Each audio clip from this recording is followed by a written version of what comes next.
Hello BookTube, welcome back to AusBooks, and we're still very much in the 1700s.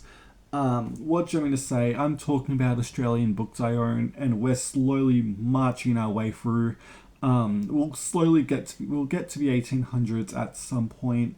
Who knows when? Even I don't know. But we have a very, very, very interesting journal today because I'm going to be talking about the one and the only an account of the English colony in New South Wales by David Collins. Here's the Project Gutenberg ebook copy of it. You will find this book is his journals are normally split into two volumes. Volume 1 is like 600 pages, and then volume 2 is like 300ish maybe. So that's who we're talking about. David Collins. And who was David Collins? Well, he grew up in the Marines pretty much. He joined the Marines when he was 14. He helped return Caroline Matilda from Denmark, just casually, the Queen herself, when she was banished from England for an affair. He also served in the American Revolutionary War. He went to Boston in 1775. What else did he do? And pretty much his main thing when it comes to Australia, because that's all what he did before, like when he was literally so young. But he helped establish he volunteered to work in the first Australian colony, just casually. He's like, I'll do it, why not? He went on the first fleet. He was there for 8 months on that journey.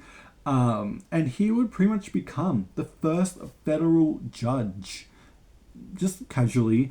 And a lot of her journals is him just talking about day-to-day life. What was it like to be a judge in the early colony? He talks about a lot of the crimes, and he really pulls no punches really, because he talks about his sentencing and all the crimes he witnesses, and rules on their punishments of. And in fact, I wrote some down because he was a really firm guy with his punishments.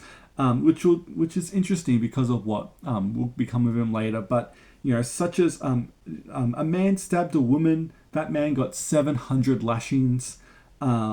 6 soldiers were executed because they were caught stealing. He just killed them. 2 soldiers were absent without leave. They both got 500 to 800 lashes. Again, in the 1790s, there was a lot of gang rapes going on, and all of them who were caught with it had up to 1,000 lashings. He was also he had ruled in the first criminal case ever in Australia, and the first one of a woman. He was the first judge to order the execution of a convict. Like, he ordered a lot, and this documents all of it in his journals. He really held nothing back. And that's pretty much what he'd done until the 1780s, pretty much, because he went on a lot of expeditions, just casually. He went on to he's down all the way to Port Phillip in Victoria. He done that, went to Sylvian Bay, which is interesting because that expedition had a little known convict named William Buckley, who in that trip, I believe, disappeared, and he won't come back until later in AusBooks, but he will come back, trust me. He just casually ruled that. He also, again, went on more expeditions. He would later work in Van Diemen's Land, which is Tasmania, as a lieutenant governor, just the first one casually. And this is where stuff gets to get a bit interesting with David when it comes to a lot of his practices. He did have a bit of a reputation when it came to affairs and women in the Sydney colonies and all that, and that kind of followed his way.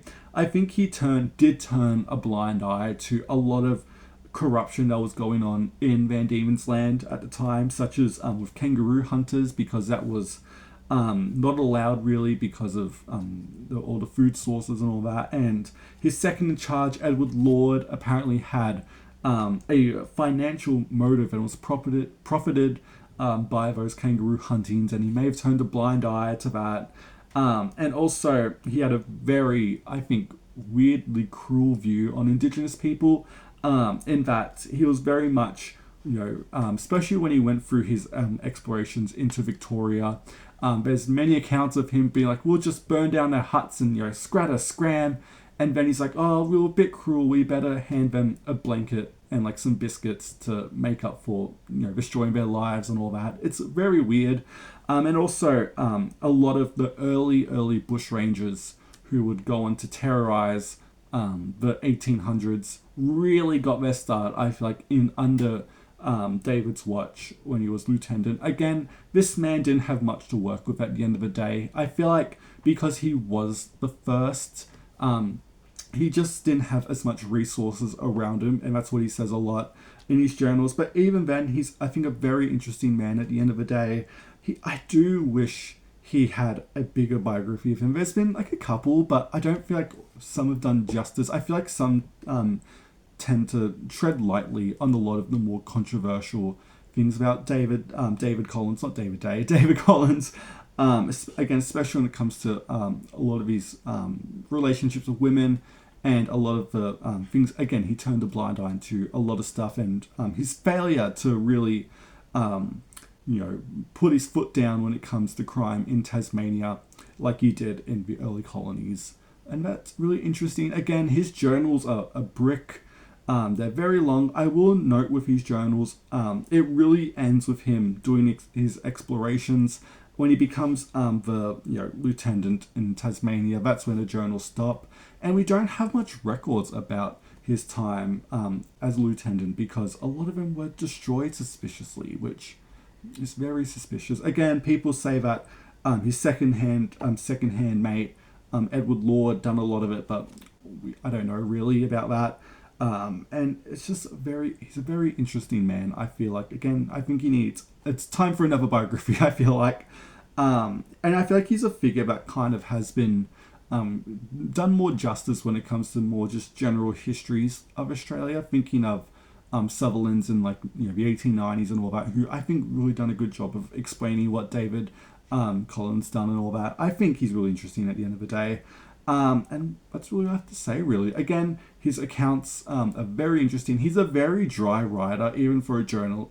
For journals, he's very vivid accounts. He holds nothing back. Like the amount of times he talks about, like a convict went missing, and then a couple days later we found him, and the Aboriginals have like killed him, obviously because of the spear marks and the blood, and they've obviously cracked his skull and stomped on his brains till it was like jelly, and he really holds nothing back, and it's shocking, and I really like it because it's just history, and it's really interesting, and especially compared to some of the other journals we've talked about, such as William Bradley or someone like that.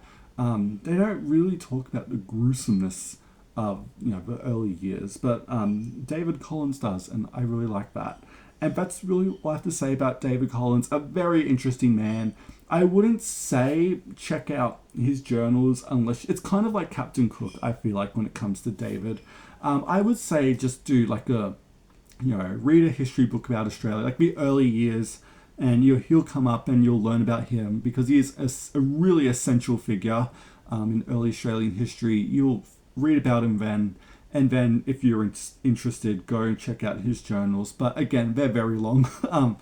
Again, the first volume is over 600 pages of journal writing, so if that's not your thing, I get it. I would love for there to be an edited version of his journals. I think that'd be really good, but maybe it'll happen, maybe not. Again, he still gets biographies every couple of years, once every 10, 15 years, which is always good to see. But yeah, that's your oh my god, I keep saying Auslit. That's your AusBook for today. David Collins is an account of the English colony in New South Wales. If you've read through his journals or you have thoughts about David Collins, let me know in the comments. And yeah, go read him and just have fun. So yeah, thank you so much for watching BookTube, and I will see you next time.